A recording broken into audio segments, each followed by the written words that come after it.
Hello? Hello? Hi. If you're the new security guard, then welcome. I'm going to be your personal guide that will give you hints and tips along the way and to help you get comfortable at the new and improved Charles Pizza Zone.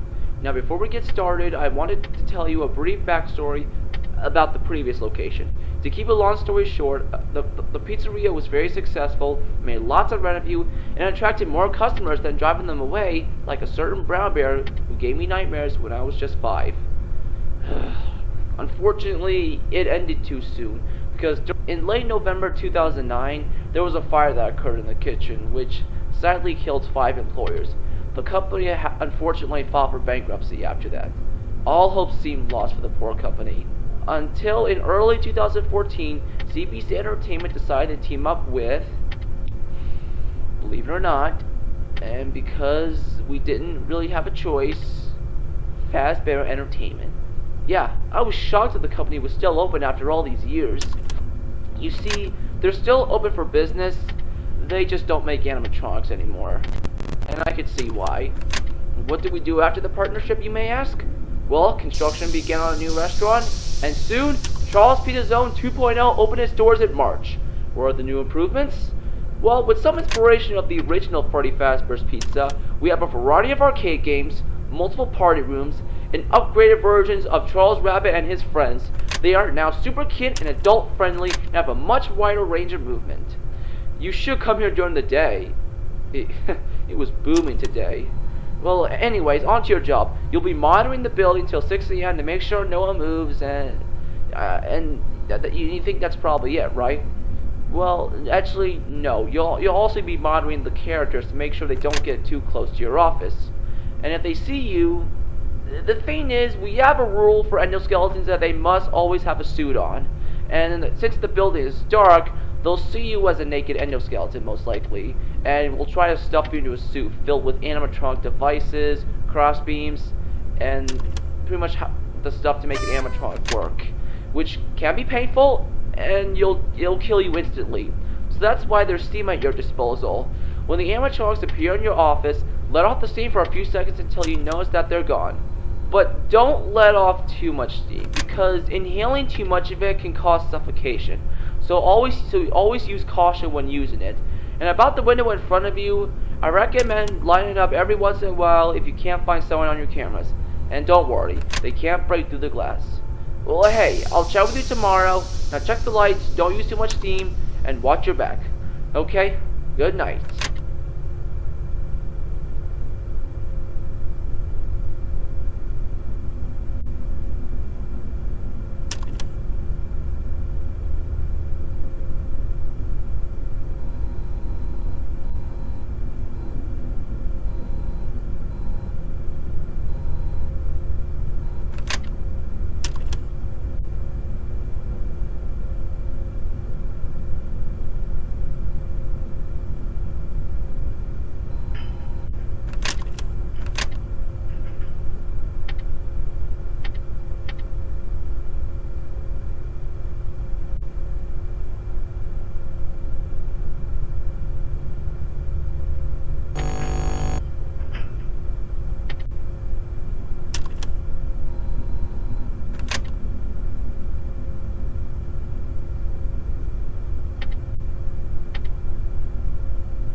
hello?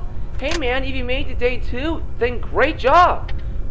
By now you've probably noticed the older models lying around in the parts and services room. Those are from the previous location.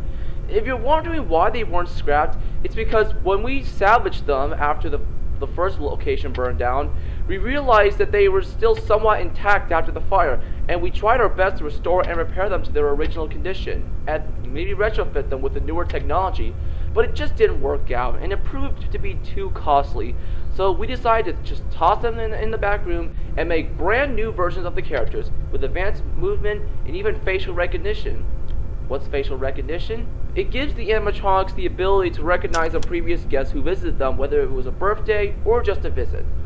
Alright, before I go, I forgot to mention a few things I should have mentioned last night, like the buttons on your doorways. There's a light and a shock on each side. Those are for the old models, because I don't know how it's possible, but they still have some power left in them, and I don't think the steam works on them. If some reason one of them activates during the night, and if you don't see them on the cameras, make sure to check the lights, and be quick about it. You may only have a few seconds to react. But when they do appear in either your right or left door, use the shock button to repel them. However, use it only when necessary, because even though the building can't run off power, your shock power can. So keep track of how much juice you have. And also check Camo 2 from time to time. Rocktime Petro doesn't like it when he's being watched, and he becomes more active if the cameras remain off for a long period of time. So periodically check on him, and if he does escape, let off some steam. Or if there are certain animatronics in your doorway and you can't pull up the monitor, then let off a little extra steam so you don't die. Okay? A good night, and I'll chat with you tomorrow.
hey, good job, night 3. You're doing a great job.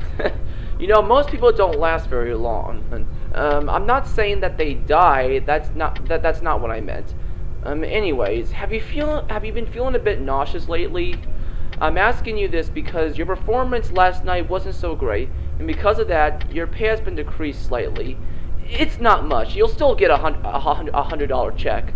Just try to use as little steam as possible. Our manager is very strict around here, and he does not accept excuses. Okay? And just a heads up, we're going to have a birthday party tomorrow, and we'll be very busy, and it's going to be hard for me to record my next message for you. But I'll try my best. Okay? All right. I'll leave you with your job. Have a good night, and I'll see you tomorrow night. Hopefully.